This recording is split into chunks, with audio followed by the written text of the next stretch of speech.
Today, still the problem is a little bit that data are spread in a lot of data silos. So we have a lot of different stakeholders. There's, of course, the corporate real estate asset managers, but there are also facility managers.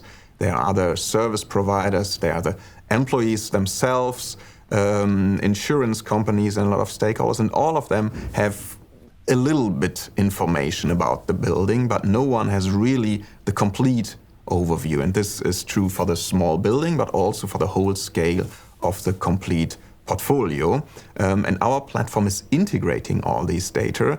And we are not just creating the next silo, but as this is a platform approach, we are able to easily integrate different stakeholders, and even our customers will also be able to integrate with their service providers, allow them access, exchange data. A service provider can consume data about the building, but can also update information so that our digital building twin will always be up to date. Let's have a look at the system and what our platform is providing so far. When you look at the system, first of all, we get an overview. And as I already said, portfolio overview is one of the important topics. Of course, we can, for example, see and filter, in this case, different type of buildings and see where those are located. I'm just drilling down here a little bit to see how the situation is here in Berlin, and there we can already see that a lot of storage buildings, as I have filtered here, are pretty close all together. So question is if this is really useful or if it would make more sense to combine them into one, so it's easy to find maybe first cost-saving potentials.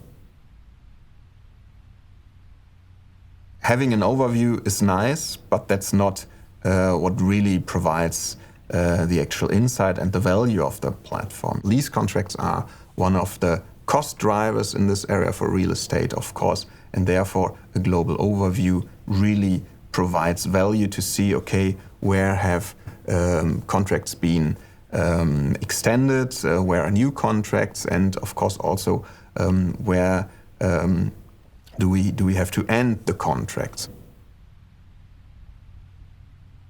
Let's have a look at a single building, and we can have a look at the costs for these buildings. Costs are always an important topic. The highest costs are mainly in the area of rent and the services within the building, repairs, maintenance. And here we can get an overview of the last couple of months and identify outliers and see what was happening in these buildings. And to see what is actually happening right now, we would take a look into our digital twin, which is then providing even more information. So we have the building information in general, our short building logbook, where we get the most important master data, and then here our visualization, which provides us information, for example, about the available equipment within this building. And here we are able to connect these buildings via sensors and get directly information. For example, for the elevators in this case, we can see what is the status here. So this elevator is okay. We can go more into detail and even see data that are coming from sensor and get very, very deep insights. What is really, really important in a building, of course, is the space. Especially now in this current situation with this COVID, people having home office, it's important to keep the distance. On the other hand, of course, if in the future people will stay at home and not work so much, there could be a change in the strategy for building necessary for corporates. We are also able to monitor what are the current working conditions for the general well-being for the users. So, for example, the temperature of the building, if it's too cold, too warm, also CO2 level. If a CO2 level raises more than 800 parts per million, the concentration is definitely going down. You can get a headache, and this, of course, reduces productivity. So it's not really about only cost saving here in the area of space management, but it's also about making sure that my employees can really perform in the best possible way.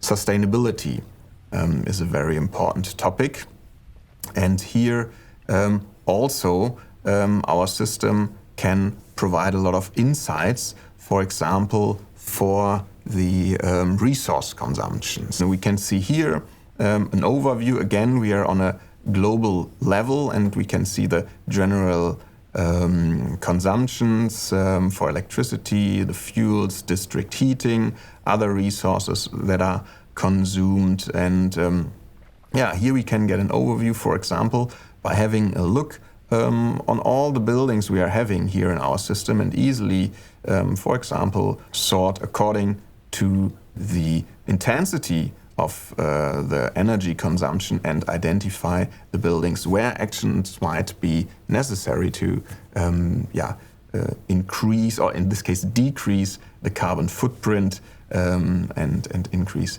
cost saving. What does it help now to have all these data? Of course, as I already said, we can identify, let's say, the outliers and find the places where we have to take action.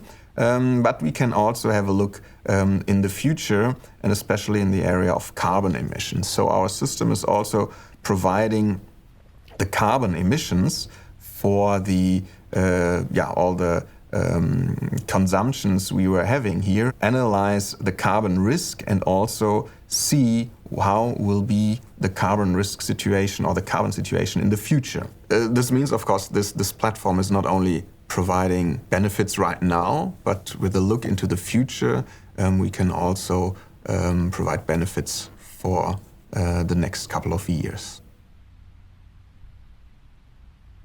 Navigate and advance your building portfolio.